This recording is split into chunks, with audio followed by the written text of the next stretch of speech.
Welcome to your best bet. NFL Week One is here. Haven't recorded a bunch of podcasts lately. Had the city tournament. Had a kind of a break from golf. I threw my back out, which really just took me out for like 7 to 10 days period where I couldn't do much of anything. So just kind of getting back going here. We got NFL Week One. Got golf starting back up. Had that long 2 week off season. We'll be talking about golf next week. Talk about live golf as well as we go forward with that. Uh, so episode 134 tonight. I kind of went back and checked that out. So number 134. And good to have a regular guest on, but not so regular because it's been 5 months. April 4th was the last time Tim Miller's been on. It was the Master Show. Where the fuck you been? Well, Riverbend. That's about the only place I ever go. So it's been a what seems like a long summer, but it's gone now, and it's just it's kind of disappointing. But it for a while it seemed like it was really dragging on, like June, July. Maybe it was just because it was so warm outside. It just seemed like those days would never end, and then all of a sudden it's Labor Day and the summer's over. So um, yeah, I wanted to touch on your back a little bit when you weren't getting better after a couple of days. I was like, his golf career is over. Like he just finished his career best in the city tournament and had some really good rounds of golf, and he's done now. So I'm glad that you're back at it. Got to play with you yesterday actually, and Yeah. Although, obviously not 100%, but that might be more of the time away from the game than it was the back. So yeah, I was gonna say it looked like based on my play, some of the shots yesterday, my career was over. But yeah, the disappointing part is there's not even like a really cool story or something awesome behind it. Like I was like working out excessively and I hurt my back. No, I was transferring a cup from the sink to the dishwasher. It's just it really tough task. that's what happens in your 40s, man. Like it's like all of a sudden you're just hurt and you didn't do anything. I wake up and I'm like so sore almost every day. And I know, I hated it when guys said that, like, oh, wait until you're this age and you just can't just wait. Well, I don't want to be that old guy, but like it's not like a detriment, but I feel it, and I am in, professional athlete type shape. So if I feel it, then I'm sure that you feel it. Yeah, I think I heard you say this yesterday, and I feel it. It's just time to just kind of get in better shape, just for the fact of just moving around, so you don't hurt waking up. Just the simple things in life. So I think we've hit. I'm not yet 40, even though you basically kind of aged me. I'm 1 year away, but it is time to kind of get my shit in gear. It's funny because I had just contacted our buddy Zach Lear and I was like, I'm going to come see you. Let's do it. And and it was like 4 days before that. That's when I hurt my back. So now I got to get back on Zach's schedule. See where we can go from there. Well, I Um, think the thing about Zach that's great is the flexibility. Like I think that's the thing that I've noticed the most playing with younger players and then playing myself, of just understanding like you might be in good shape, you might be in good physical shape, and you're not overweight, and whatever, you feel pretty good, but like your flexibility just gets limited. And yesterday I was talking yoga. mm, Maybe Zach's the answer for that too, but like I need more flexibility. I can't turn as much as I would like to, and I think that really limits my club head speed if I'm going to get club head speed effectively and from the right parts of my body. So, um, but yeah, enough with getting old. yeah. We got some football to talk about. Yeah. It's always weird this time of year. I don't know what you think, but it's like it doesn't feel like it's time for football. Maybe it's because the weather's still in the 80s or I don't know what it is, but it kind of preseason's here.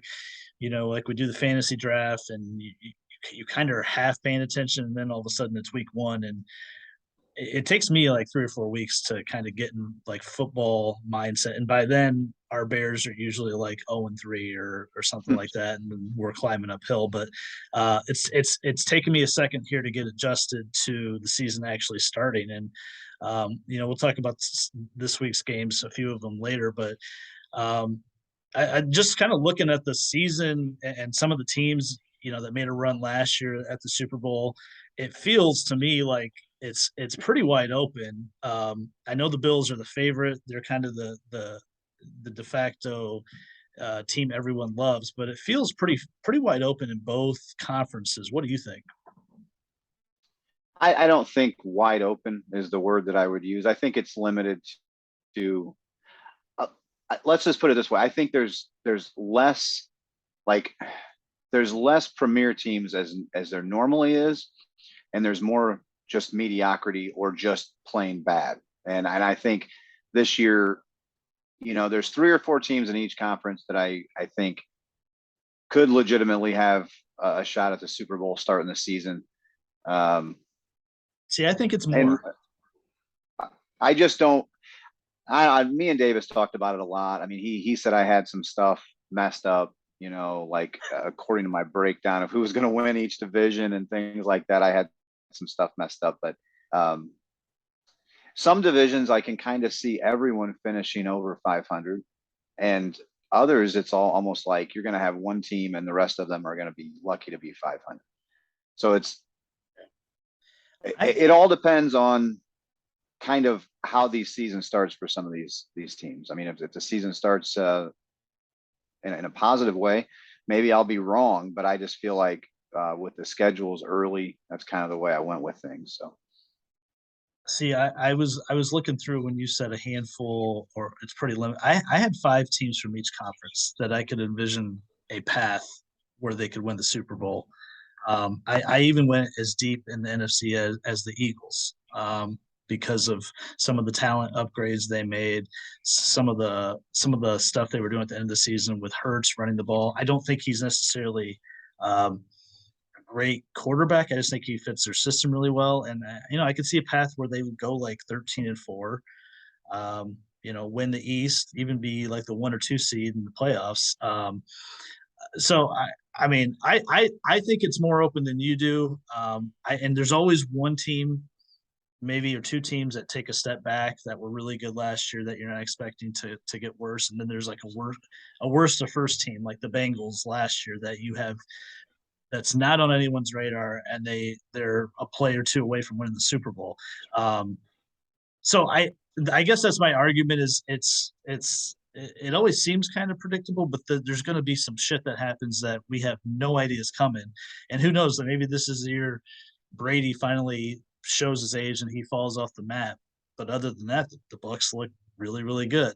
So there's just all these unknowns that you think you have kind of accounted for, but the NFL is just wildly unpredictable too. yeah, with injuries and um, you know certain teams, they rely so heavily on 1 or 2 or 3 offensive players that if one of those players goes down, it changes the whole dynamic of the offense. So um, yeah, you don't know what's going to happen. I mean, on paper, I think I know who the teams that aren't going to be very good are. Uh, Somebody could come out of that and surprise us too. But it should be an interesting season. I actually think it should be pretty competitive all the way through the playoffs to the Super Bowl. It just has that kind of feel to it that there isn't just 1 or 2 just super dominant teams, at least yet. I mean, there's a couple of these that I think could be as the season gets going, but we'll just kind of see. I mean, you got quarterbacks using mushrooms, and psychedelics. So like he's gonna be he's I feel like this could be his season. MVP, Super Bowl, MVP, the whole works for this guy. Well, there's no way he's winning MVP 3 years in a row. There's got to be like voter fatigue, and he's the reason they lost the playoff game last year to the 49ers. Talking about Aaron Rodgers, of course. I I that's an interesting team because they lost so much on offense. I mean, I guess maybe Devontae Adams mainly who I'm talking about, but that's a big piece. I'm going to bring up the odds here on the screen, and just by kind of looking at what we see here, the Bills are not a big favorite, but the clear favorite. I know you're a big Josh Allen guy. Are we sure they're that good? I I believe that they're pretty good. Yeah, they've got good wide receivers. Josh Allen's a pretty dynamic player. He can move his feet very well, and he's got a really good arm. Um, yeah, I think they're that good. I think they're one of those teams that, depending on how they do defensively, could they could be a powerhouse. They could be kind of a standout team in the AFC at least. Um, Yeah. but I mean, they are still generally young. So, um, did they just catch fire last year? As possible, like. But I think they'll win their division. I think they'll be pretty strong in the playoffs. They stay healthy. The the team that I think is interesting from a betting standpoint, that I think has a ton of talent is the Chargers, at 15 to 1. You can find them on some books 15 to 1, 14 to 1, a lot of books. But I the caveat with the Chargers, it feels like every year they have a ton of talent and they find a way to shoot themselves in the foot.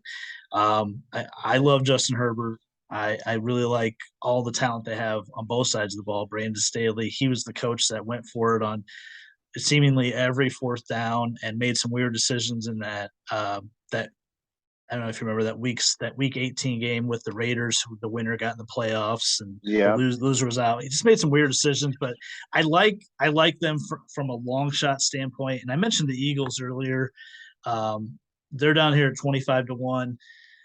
I just think it's worth a shot that they have a lot of. I think they have maybe one of the three best defensive lines in the league as well. So I like their talent on both sides of the ball, and I kind of like the Colts. I hate to say it, but I think the Colts with Matt Ryan might that might be one of the missing pieces, at least to them becoming a playoff team. I think the Titans take a step back this year um, under Ryan Tannehill. I think the Colts take a jump forward, at least a playoff team. So kind of looking at them at 25 to 1 as well.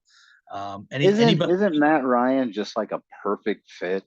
Just like his face for seems like a Colt, Indianapolis. doesn't it? Like, it just seems like he should have been a Colt longer. Like, it should have went from Peyton Manning to Right. him. So it just kind of fits. I don't like the Colts there. I don't think that. I mean, the Colts are going to be good. I just don't think it's going to be this season. Mhm. Um, Down that low, I don't really like any of those teams. Maybe the Bengals, that would be the lowest one, but I don't really like that either. My sleeper is Broncos. Like, Mhm. I think, and I don't know if that's really uncommon. A lot of people are kind of going that route, but I do think that if they get their things together early, they could make a run at it. uh, Russell Wilson, Let's Ride. Yeah, Have you Russell Wilson, man. have you seen the Let's Ride stuff? Nope. Oh no! Oh man, you just gotta check that out on Twitter. He's pretty much made a meme of himself the off season by, uh, in some promo photo session. He just kept saying Broncos fans, let's ride. And so people around the league are mocking Russell Wilson. I had to tell Sarah that he's not that well liked around the league. I think a lot of people see him as kind of a phony. Um, Is he a phony? I think so. Yeah, You think he is a phony? I think You, so. you don't think that he is top five quarterback in NFL? Now I would say like I'd have him like 7 or 8, top 10 for Wow. sure. 5. I mean, I can think of. I mean, what I'd take Mahomes He's had a pretty successful career though. Like, for it's like sure. it's it's maybe he's not as flashy as some of the other players, like maybe that's kind of the thing. Like, he doesn't have he does make plays that are kind of flashy at times, but like, how many years is it? Like 7 years? Is that 8 years in the league? How long has he been in the league now?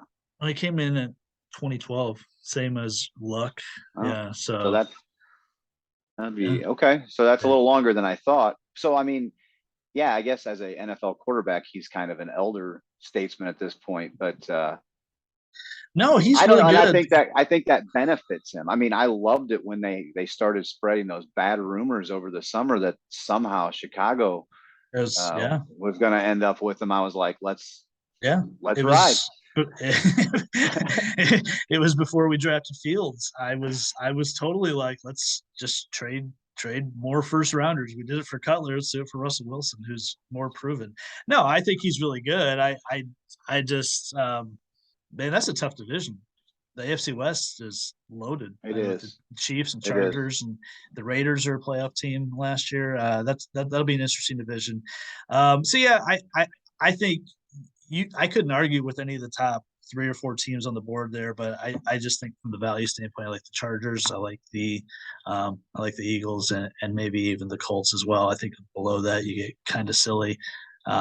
It's weird seeing the Pats at 40-1 that low, but they've had a pretty awful preseason. From what I haven't seen much of it, but it sounds like they haven't looked good. The coaching staff's in kind of disarray as well. Josh Allen's a favorite for MVP as well. I'm bringing that up here. He is ahead of guys like Mahomes, Brady. There we are, right there. Herbert, Rodgers. I mean, it does feel like NFL MVP is this progression where guys, finish second, third, or fourth a couple times, and then, as long as his team is like the 1 seed, 2 seed, it feels like it's sort of his for the taking. So I think if the Bills have a good season, they're the 1 seed. I feel like this is Josh Allen's year to win the MVP. Yeah, it kind of makes sense, but it also could be Tom Brady's. Just one more. Like I don't So know. Like what's going on with Brady? Because he took a couple weeks away, right? And then he comes back. He has a weird press conference where he said, like, I'm 45. I got a lot of shit going on. And a lot of right. people were commenting on his face and his hair. I mean, it's obviously no secret he's had a decent amount of plastic surgery, right? Oh, I wouldn't. I don't know, honestly. Like I don't look at his face. Like he doesn't seem like he's aged at all. Right. Like, but I'm sure he has. Like you don't look at your kids for a couple of days and you're like, holy shit, like you grew up.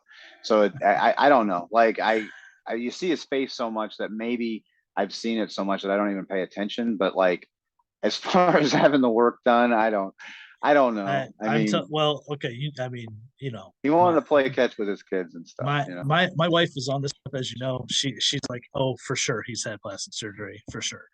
But the press conference was weird, and I just like this thing. I mean, I know one loves Brady more than me, but this thing cannot last that much longer. I mean, this is.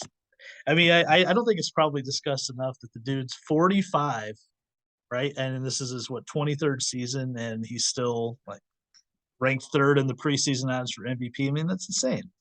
Yeah, I just happened to see something today about Brady, and they mentioned 45, and obviously that's me, and it's like this guy is still. There isn't any part of me that would ever want to be on the field with these guys. There's a violent game, and they don't care if they hurt you. It's maybe they do a little bit for Tom Brady just because of respect or something, but like it's a kind of a scary situation because I feel like this is either going to be this is Brady's last year one way or another. Like it's either going to be because of some injury early, and hopefully it's just an injury and it's not like something that's going to affect the rest of his life, kind of Joe Theismann type stuff. But like, or he's going to win the Super Bowl again, and he's Mm-hmm. like I don't know. I mean, it Yeah. doesn't, but it is unbelievable. Because I was looking at Aaron Rodgers today. They said he's 38, Yeah. and it's like, well, shit, he's 38. That's pretty old to be out there, and his name's on that list too. Yeah, you got some of these young guys, but it's kind of cool. Like the NFL, like it's kind of cool that a quarterback can hang around that long. There's no other. I mean, Davis and I were talking the other night about running backs, and it's like Oh yeah. you draft a guy and you might have like it used to be like Walter Payton and Barry Sanders and Thurman Thomas, and they played their whole career 15, 16 years with the same team. Now it's like you got like 4 or 5 good Yes. years out of these guys if you're lucky, and you move Yeah. on to somebody else because they get the shit beat out of them. But yeah, look at the Bears this year with David Montgomery. Last year of his rookie deal, so his fourth year. I don't think they're going to re-sign him I don't because think they should they because of probably Herbert. they don't want to pay him. And yeah, Yeah. I mean you can't blame him. And really, if a running back makes it to their second contract, I mean they're doing pretty well. They've obviously had a great first 4 years, but I don't even know if they're worth paying at that point because they get so many Right. miles on them. But MVP, kind of beyond that top group. Um, Kyler, Lamar around 20 to 1. I don't know what it is, but Jalen Hurts. I was kind of looking at that earlier, 30 to 1. That's my Eagles narrative. If they're as good as I think they can be, I think that's interesting. I don't get the Trey Lance number at 30 to 1. That's kind of insane to me because he's barely played football. Um, Anybody else you like to have a big year? Yeah, I mean, you were kind of talking about some individual players. Any of these quarterbacks, or Jonathan Taylor, he's the highest ranked non-running back but he's at 60 to 1. It's just impossible for a non-quarterback to Yeah. win MVP.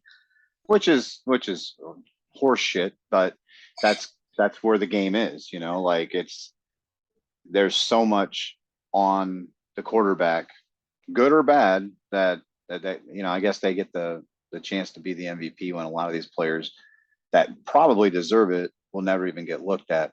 Um, a guy that I think if things go the way that they could go in their division, Lamar Jackson is a guy that I think could be, as a dark horse. But I think in order for for a guy to win that without going to the Super Bowl, I mean, it's got to be, Mm-hmm. the conference championship at worst to even be. Some of those guys would just have to have ridiculously good seasons. I mean, maybe Russell Wilson. Depends on how much you believe in what's going on out in Denver. Like, and if they can put themselves in a position, because if he could get deep in the playoffs and he has a really good year, then somebody. It's almost like if the fans don't like him, the league really likes him. So it's like they get a little bit more attention. You see a lot of Russell Wilson stuff. So, That's right. but I'm sticking with Aaron Rodgers still. I like Aaron Rodgers. I don't know about this Josh Allen shit. I mean, Rodgers is still unbelievable. There's no doubt about it. The word is that they're going to be more run focused this year with AJ Dillon, Aaron Jones, especially if they're losing Adams. But that team usually comes down to Rodgers just making They've got a plays. couple receivers that they didn't get rid of that I believe are going to have pretty decent years. They've still got receivers there, and he can still throw the ball. That's And right. I think, One you just traded for in our fantasy league, oh yeah, that is Lazard. right. Lazard, yeah. Lazard, I think Lazard could have a pretty big year. I think he's a pretty talented guy, and his name was called a lot last year, so I can imagine he should be like the number one, target for Rodgers. So, um, yeah, I think the Packers, even with kind of what they've done in the off season, I still think that they're going to be a pretty strong contender in the NFC. Couple minutes on the Bears. Um, That's all it really deserves. yeah, for sure. So I don't know about you, but I expect this to be maybe one of the worst seasons by record I can remember them having. 17 games. I'm thinking like 4-13. I've seen their schedule. I've seen their talent. I don't care as long as Fields has some sort of progression forward where we know by the end of the season, like he's the real deal. He's the guy. I mean, is it possible to do that on a very bad team? I think it's possible. Um, it's hard to do with like Darnell Mooney and a bunch of castoffs at receiver and a shaky offensive line, but Shaky at best. That's the shaky at problem best.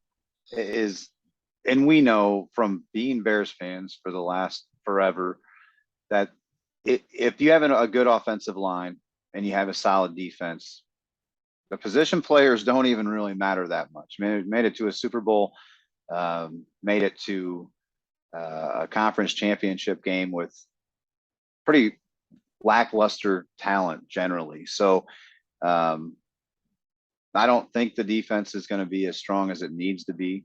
Not yet, at least. The offense, I just don't want Fields to get killed because even if the kid can't be a quarterback in Chicago, it'd be nice to see. I feel like he is an NFL quarterback. He's got all the pieces, and it's like I don't want him to end his career by getting just decimated every game. And I feel bad for him sometimes. I've always felt bad for the Bears quarterbacks because they don't seem to focus on their line at all. And even though they tried to last year, and it's like I just don't. You can't trust the line. So if you can't run the ball and you can't protect your quarterback, it's just going to be so many 3-and-outs this year, and it's just not going to be fun to watch. And not really looking forward to it. I'll do it, but I'm not looking forward to it. The reasons for optimism for me are Fields, Luke Getsy, new offensive coordinator, came from Green Bay, so he's bringing that system. Uh, the last preseason game against the Browns, everything looked really good. I know it doesn't matter because it's preseason and it's against the Browns, who may be worse than the Bears, but I think they're going to be frisky in some games because of Fields and the scheme, but it is going to come down to just giving Fields enough time to make these plays work. On defense, I think they're going to be pretty terrible. They lost Akeem Hicks, the well documented holdout with sorry, you know who I'm thinking of, our guy. How come I can't think of his name? Roquan. Um, he's back, he's playing, Yes. but he doesn't seem happy. I like some of the pieces in the secondary. I like Jalen Johnson. I like the safety that they drafted, Brisker. But man, there's just a lot of there's a lack of depth of talent as well on both sides of the ball. So it's just, and then the other reason I'm optimistic is that next year, 2023, they have the most cap space projected of any team in the league. So it's just going to be figuring out which talent they want to keep going forward. But they can make a dent in free agency next year, close the talent gap is my hope. Get a top 5, top 7 pick, depending on how bad they're going to be, and go from there. That's my hope. Well, just some kind of some a lot. silence. Yeah, Listen, I just if you I don't don't have even hope, have if you don't have I don't hope even as a have that fan, kind of. what's the point? If you don't have hope as a fan, what's the point? I don't know. I've kind of been wondering that. Like, I think like being a Bears fan this long is like starting to ruin football for me. Like, it's just like I'm almost not interested in watching games. I know in the middle of winter, and I was going to tell you, I think tickets for the second Minnesota game, which is at home, like $38 or something. So I might want to think about that. That's how cheap you can see this team play, which is kind of Yeah, nice. But yeah, yeah. but yeah, I think it's just worn me down, and you get your hopes up all the time with the talent that they bring in, and you think it's going to make a difference, but they're not putting the right pieces together, and you just don't see any progression. Like we thought that we would be in this year of Justin Fields and have pieces already there to where we're trending upwards. It's like we haven't even hit rock bottom yet, and by that time, what else are you going to lose? It's like it's almost like when you're a bad team, you can't ever get better. Like the Lions, like I mean, you just look at the bottom feeders of most of the Jets, the Giants, it's the same goddamn teams every year. And it's like once you're down there, for one, nobody wants to play for you. And I think it's also got something to do with the general management of the team, maybe the ownership.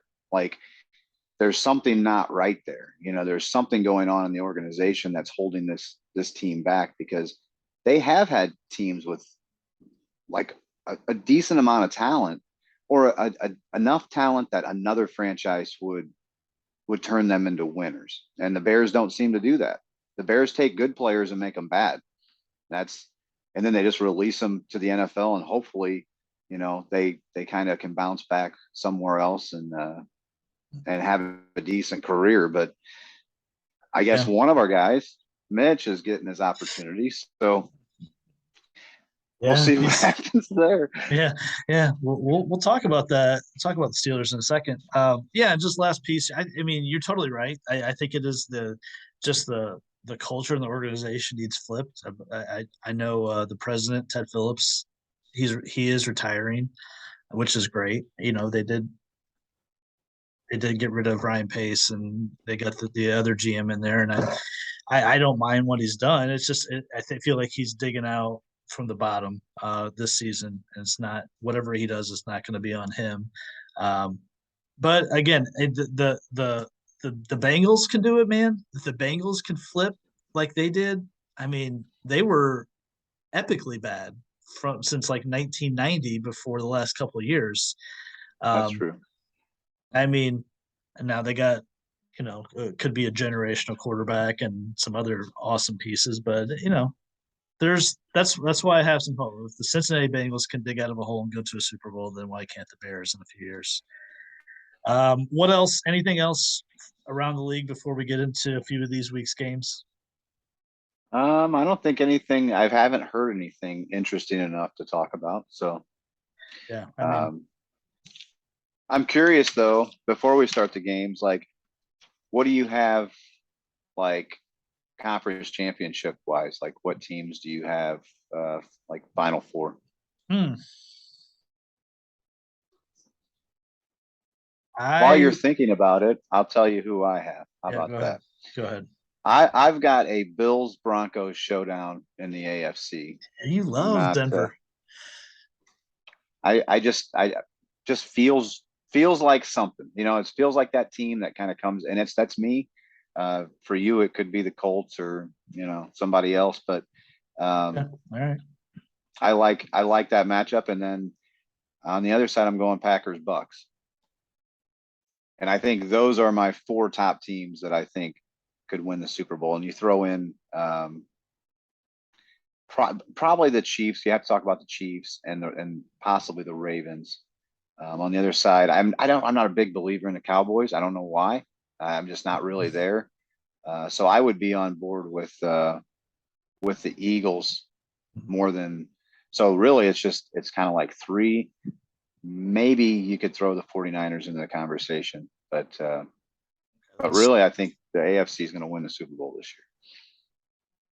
That's where I was going was the Niners. I didn't talk much about them, but um, Kyle Shanahan, I think, is the best offensive coach in football. I think they had the Rams beat in the NFC Championship game. I feel like they gave that away.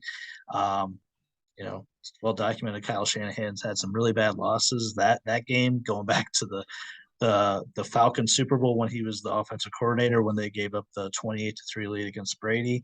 But with that said, I trust him. The Trey Lance thing could go a lot of ways. Um, he was the offensive coordinator with when RG3 came in the league, and they just kind of took the league by storm. And he figured it out with him for a couple of years. I just trust him and his ability, and I think that team's got a ton of talent. So I like the Niners, and I'll probably go back with the Bucks. I know I talked up the Eagles, but I still think playoff football is different a little bit than regular season football.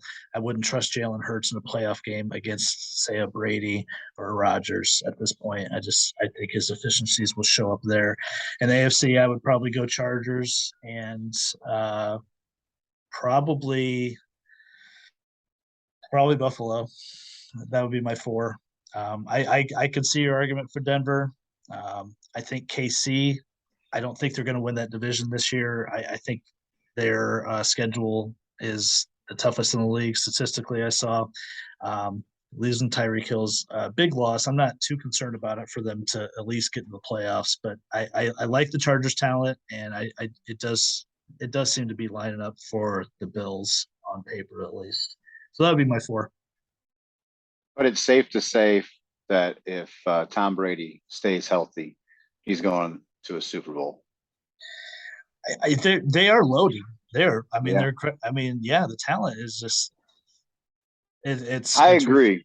it's ridiculous. I But agree. I think if he stays healthy, yeah, and I still like Green Bay is, to me, is still kind of a long shot. I mean, they're not because they're Green Bay, but like, and maybe it's because there isn't too many more to choose from in the NFC, but they're not like packed with talent. They've got a decent amount of talent, but they've got Aaron Rodgers, and you put your money on this quarterback situation. But in Tampa Bay, you don't have to because they're kind of stocked around him. So, and like the Niners are just interesting. They're just an interesting team that if they do catch fire and people can't figure them out, yeah, it could be a big year for them. and the reason I like them in the playoffs is they can usually run the ball. Running the ball in the playoffs becomes kind of a bigger deal. Um, I think Debo is a game changer. He can kind of do it all.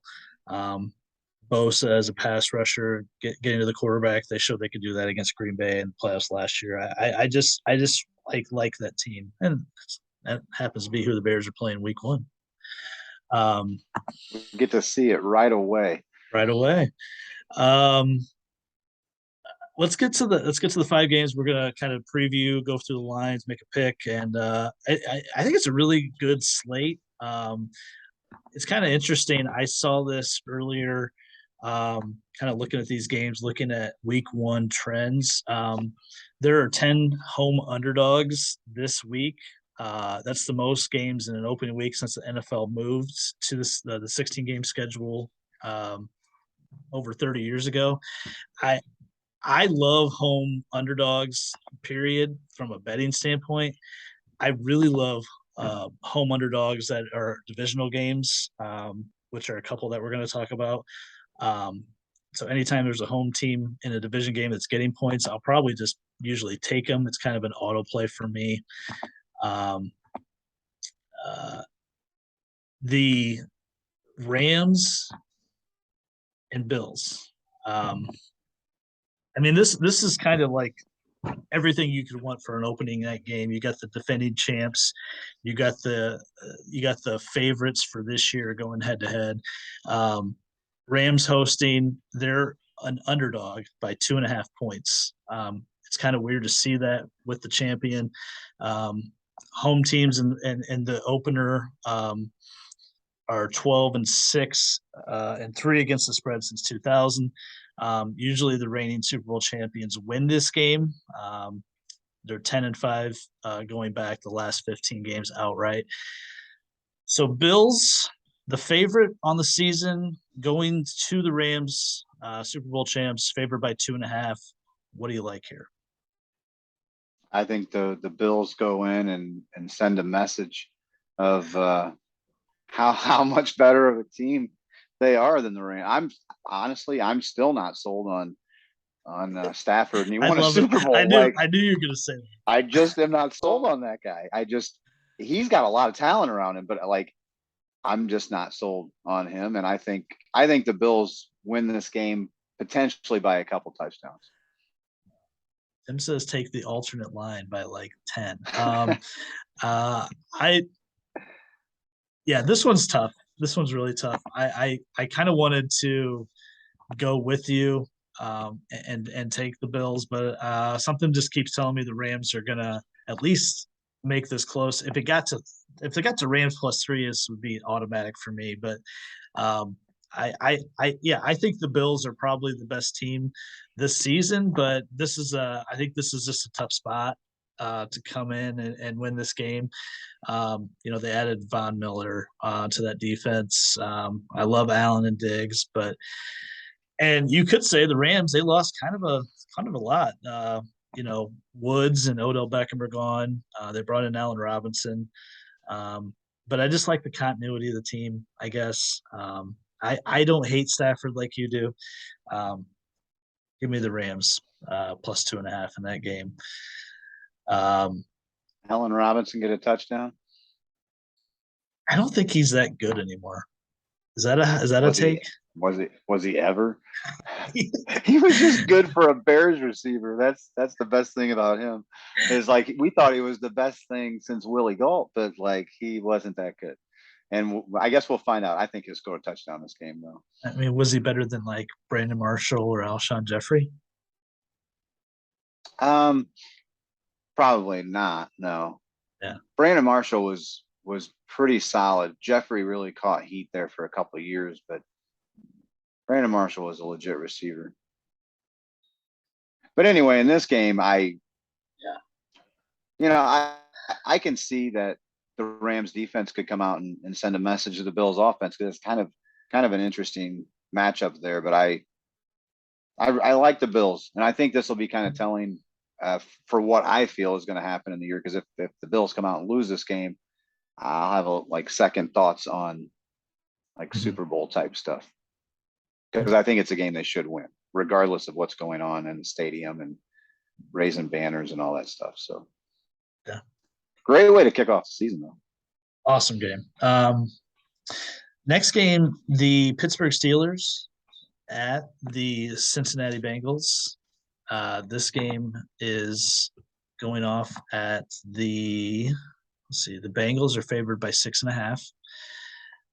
We have Captain Mitch Trubisky, captain of the Steelers. I don't get that, but he is the starter now. It's weird seeing a Mike Tomlin team get that many points in a week 1 game. Yes. Yeah. I mean, I know what the Bengals are, what they, and they pretty much return everyone. Yeah. I mean, I think, and they're so good offensively. I mean, they're such a scary good team. They've got so many weapons. Fun team to watch. I And the it's defense is good David. too. It's Davis's second favorite team, and how Oh, how he refers to them, and he knows a lot about them, and he always wants to tell me everything going on with them. But he's right. I mean, they are pretty explosive. Um, yeah, it should be a fun year if they stay healthy to see what kind of offensive numbers they can put up. the Steelers have a ton of good skill players. They have Najee Harris. They have, um, a lot of good receivers. Um, Deontay Johnson, um, but their offensive line it may be the weakest line in the league, maybe only rivaled by the Bears. So protecting Mitch is going to be kind of an issue. Now, I do think he has the athleticism to still make plays. We saw that. We know that's probably when he's at his best is when he's playing, I guess, for lack of a better term, street ball. Um, um, Hey, I, speaking of street ball, have you watched the And One documentary? that's on Netflix, right? Yeah, No, I haven't. I haven't seen it yet. that's some good shit. I'll have to But check that yes, out. Mitch does play better playing street ball. He had to, and then that's the thing. He's got to be like, God damn, man! I came over here, and they brought the same line from Chicago because that kid. I mean, he took a real bounding in Chicago too. So, yeah, and I just believe if the line is that weak, you're going to have a little issue running the ball. That's going to be your main hope. And if you can't protect Mitch, he's going to make mistakes. He's going to throw bad balls. I just think this game's pretty lopsided too. Like Huh. I don't like the Steelers too much this year. Like I just think this is we know what Mitch was. Maybe that's the thing. Like we got to see That everything, could be and it. some of these casual fans are just seeing kind of like the highlight reel of what he could do. We saw a lot of bad shit out of that guy too, and a lot of it was due to the pressure he was under and the beating he was taking in each game. So I just don't believe I don't believe that game's going to be that close either. Just predicting double digit games. Just What is the line in that game? 6.5. 6.5, and what's the over under? That's 44.5. See, Cincinnati might score 45 alone in that game. Steelers have So they have a good defense though. That's my argument why it could be they could backdoor a 6.5. You know, it's 13, 10 points late in the game. They get a late score or something like that. I'm probably with you though. I'll take the Bengals as well. I think I'm pretty comfortable laying the points of that offense. I think Jamar Chase is going to be I mean, I think he's kind of a dark horse for offensive player of the year. If he stays healthy, I think he could have a Cooper Cup like here. I just think he's going to be unbelievable. And the duo Burrow and Chase should be awesome. So I'm with you on that one. I'll lay the 6.5. I'll fade Mitch Trubisky. Shocker. Um, Next game. Man, there's a lot of good ones. This is one of the interesting ones. I think I know we're going to go with it. Packers at the Vikings. Um, the Packers are favored by 1.5 points. We talked about what the Packers lost in Adams and what their offense may look like this year. The Vikings are they're pretty much your typical Vikings team the last few years. You got all those guys on offense. All the talent seems to be there. You know, it's the Kirk Cousins question is always going to be there, but Cook, Jefferson, Thielen are about as a good a three guys you is could it really want. a question anymore? I mean, Kirk Cousins is just he is like the most vanilla quarterback in the NFL. Did I Like say it was a question? Did I? you said, yeah, you did. I think you said Kirk Cousins is the only question, and it's like Okay. it's not really a Okay. question, Well, yeah, like you're it's right. just We know the answer. We know the yeah. I answer. mean, he he's he's like a bag of flour, like it's just I don't know. Like I am just not interested in their defense better be good. I guess for them to have a decent year, they do have some weapons, but it's Kirk Cousins. I just don't believe in the guy. He's so overpaid. Um, and it's Yeah. like this, you're right, the same damn team, kind of a mediocre offense half the time. And then the other half, they look pretty good, and their defense is just generally solid, and it kind of keeps them in games and helps them win games. But it's also like they Minnesota's defense is going to be great this year, and then it's like they're okay. Well, they did everything's the same except they did get rid of Mike Zimmer, who you hated him, right? Hated his face.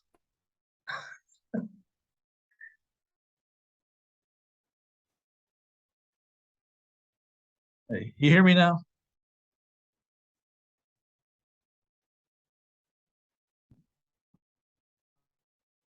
I lost you. Are you back? Are you here? I have no idea what just transpired, but your face froze on the screen, and I just sat here still. So like, That's funny yeah, because I mentioned Mike Zimmer's face, and I asked if you. I said I thought you hated his face, right? But he's gone. yeah, his face is part of him. So yeah, I didn't like him too much either, but he is gone. So I want to look at his face at least. All right. So with all that said, I'm taking the Vikings. I'm You're taking the taking the Vikings. Vikings. And just again, I will do this pretty much no matter who the teams are. I mean, within reason. I just think the Vikings are going to win this game outright. I don't want to say this is like a must win, but it's kind of a must win for them already because you got to win your division home games, especially against probably the other team that's considered well, the Packers are considered the favorite, but the Vikings are not that far behind. I just think the Vikings have to win this game at home and get off to a good start and not feel like they're behind losing at home. So give me the Vikings outright to beat the Packers.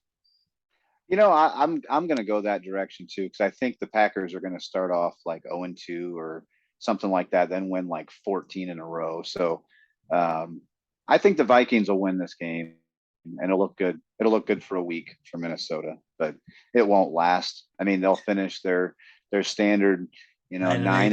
9-8 or 8 and Mm-hmm. 9 or 10-7. It's maybe 10-7 and sneak into the playoffs because they're always in that bottom part when they're like in the playoff chase. And it's just it's kind of like the Bears. It's just who they've been the last 4 or 5 years. Really They've had mediocre. teams capable, they've had Yeah. talent capable, but they just don't do it. The Chiefs are going to the Cardinals. This is one of the late games as well. Chiefs are favored by 6. Over under is at 53. I think that might be the highest number on the board this week as far as totals. Uh, Chiefs lost Tyreek Hill. They got a lot more help on the offensive line. I'm pretty much it's I mean pretty resounding. A lot of prognosticators think they have the best offensive line in the league, so at least they're protecting Mahomes. The Cardinals still got Cliff Kingsbury coaching. Kyler had a weird offseason. What's your thoughts on this game? Well, the line's a little surprising because that just makes you want to take the Cards. Like would give it, getting 6 points. Yep.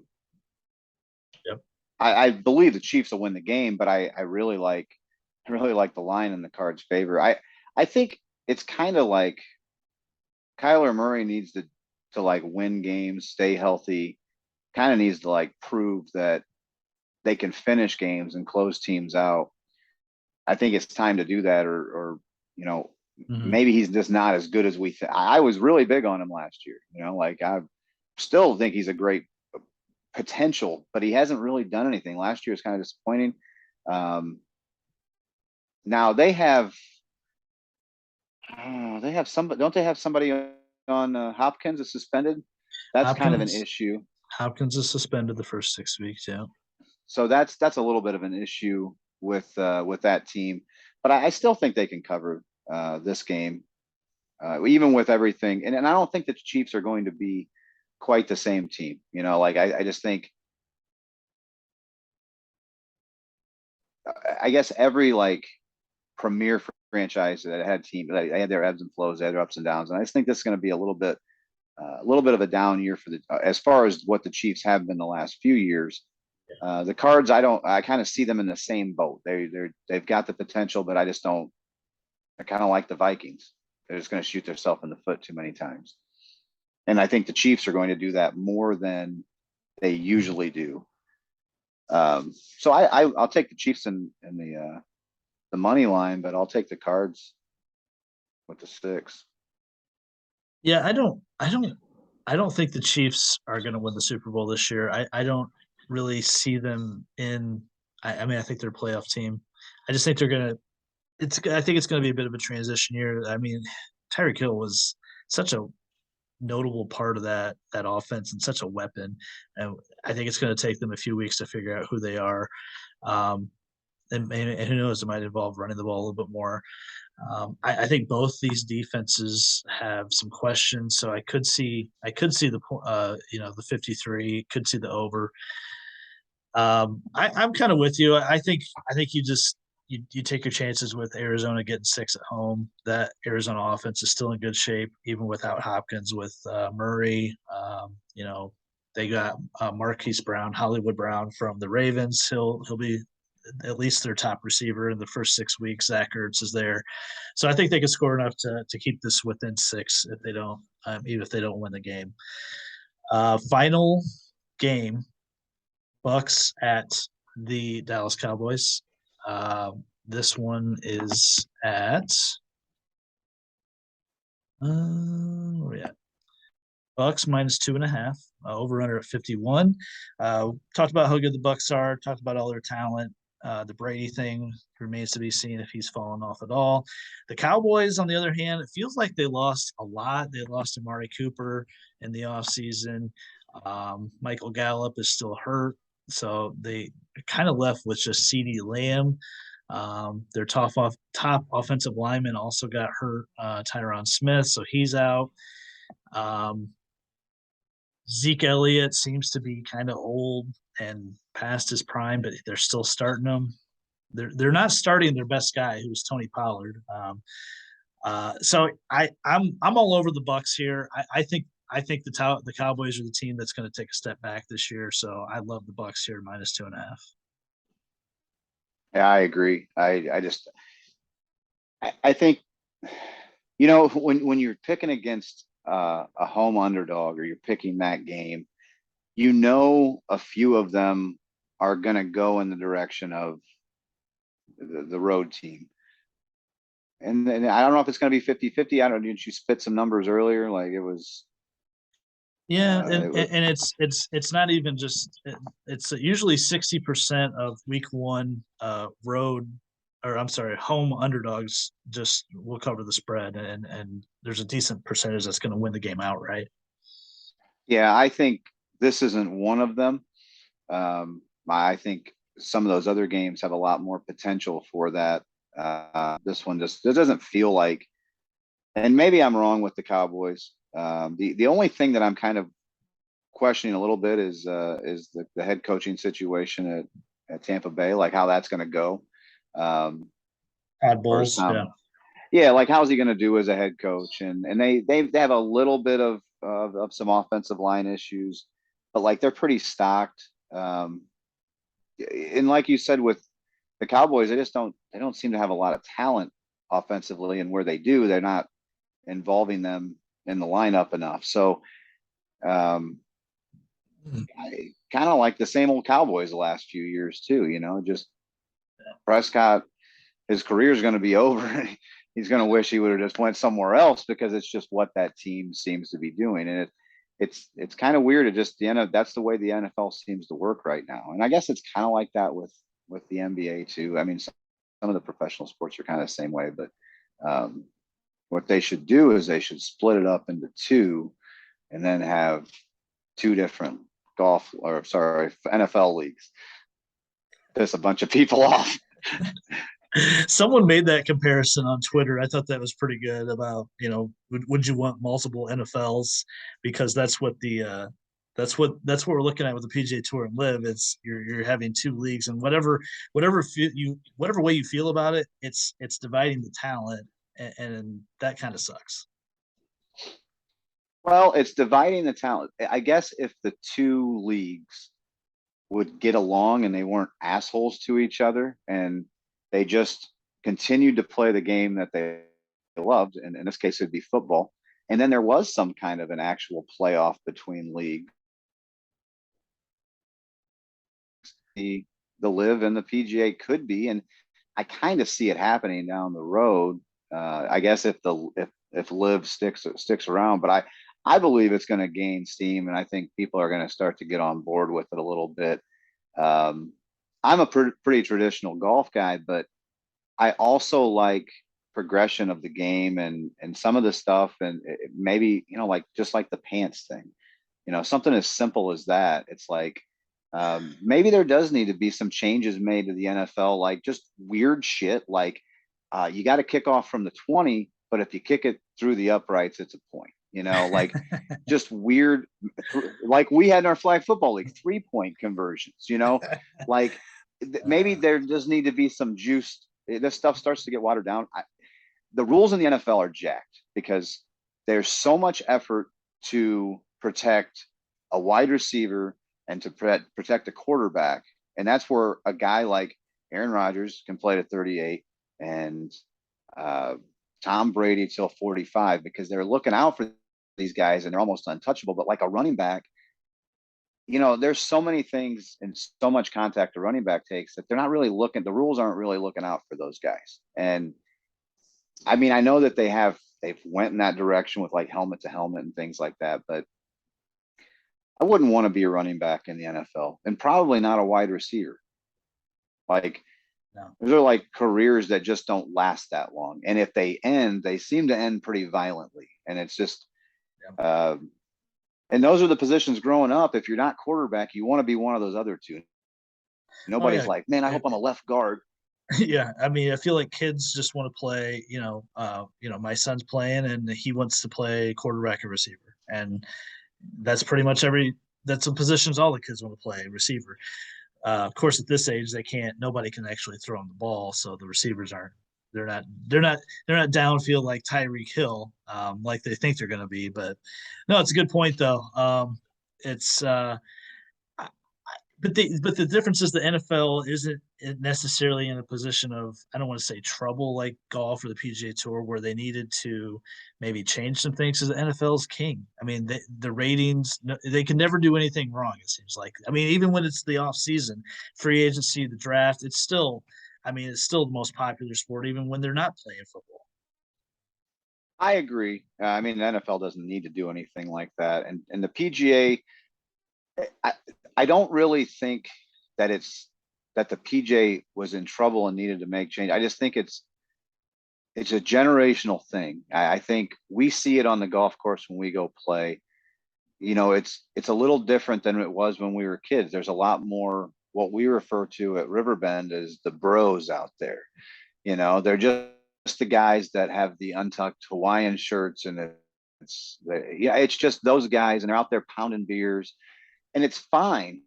It's people playing the game. They probably love the game for their own reasons, but it's not as traditional, you know. And and I guess that's like golf. I don't believe it needs more bros, but there's a lot of them.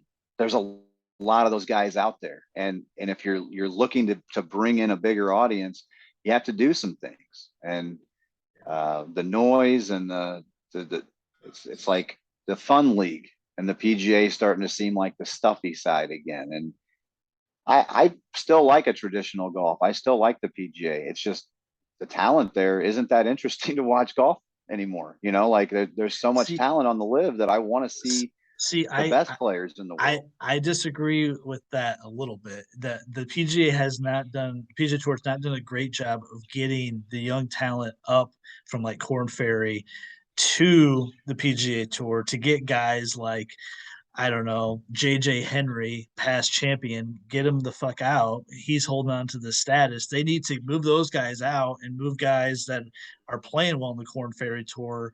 I know that the certain, top 25 of the Corn Ferry Tour make it and they get their cards and so forth. But even beyond that, there needs to be better pathways for young players coming out of college to get to the tour quicker because they're going to lose them to like the live tour if they don't make these pathways more accessible quicker, where Live will just pay them $25 million guaranteed and they'll be gone. So I just think the PGA Tour's got to do better to get the talent more access quicker, and get these guys that have the champions access or past champions cards, whatever you want to call it.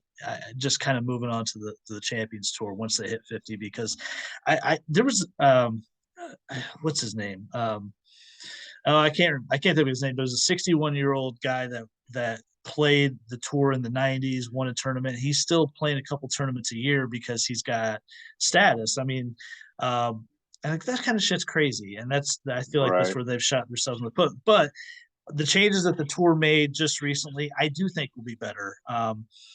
Because I mean, it's well documented. I don't believe in the live product because there's just nothing. There's no stakes. There's just no stakes, and that's what I told you yesterday. There's just that's the difference still. And I know you have to start somewhere to build history, and maybe that's where live is. But I just feel like there's still more at stake on the PGA Tour, because I don't watch to have the guys see how much money they win. I think that's part of it, but like I watch to see if their life changes, what their story is. Guys like Sahith Theegala, when you were out there in Phoenix, like that's an awesome story. Like his story is fun. He's an easy guy to root for. I watched the live event on Sunday, and it was just I don't know. I just didn't feel it. I mean, I gave it a chance. I mean, it was good entertainment, but I didn't really care. I was okay with it because it's like I know there's so much more history in some of these other events, but it's still it's worth of golf in a golf tournament with the best players playing against each other, and it's it's cool to it's like a major kind of talent. So I don't know. I think I can have it either way. Yeah, I guess I'm not really on either side. So like I don't know where the money comes from for the live tour. I don't give a shit because I also don't know where the money comes from for the PGA, and they don't there's no shortage of cash there. And that's all like the way I see it. And maybe it's because of like a union background, but like if the corporation's making that much money, then the players should be getting a big chunk of that because they're the ones bringing the fans in. So they're just basically underpaid for years, and the PGA is just it's just corporate America sucking up more money, And that's the part that gets me, because it's like it's all entertainment for us. And if an NBA player is making whatever million a year, the highest in the league, well, that more than likely that franchise, that team is doing very well, or it's all just in the big pot of the NBA, which is doing very, very well. And the NBA, they don't have another route, so they're gonna play there. Right. I think it's kind of good for. Plus, I think it may open up doors for some like mid-level players to either make a bang on one side or the other. And actually, because it's so saturated with talent sometimes that you're like, if all the best players are playing a golf tournament, it's like 10 guys truly have a chance to win this tournament. And yeah, you might have that guy that's like 30th or something on your list, and he just comes out of nowhere, but it's not that likely. It's kind of interesting, but it also opens the door for some younger players to get in there and maybe win on the PGA or the LIV side.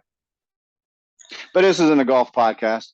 But I haven't been on for so long that I wanted to talk a little bit of golf. But I think you made the point earlier, though. I think we're so early in this still. I mean, this was the LIV's fourth event, and I mean, whether you like it or not, I don't. You have to acknowledge that they've done well already. I mean, to get these players, whether you think the product sucks, like I do, you have to acknowledge that they've done well to get these guys. I mean, whether they're just paying them a shit ton of money or not, I mean, you have to acknowledge that they're a force. And I think down the road, I don't know when, these two sides will have to figure this out, because I just think it'll be for the good of the game.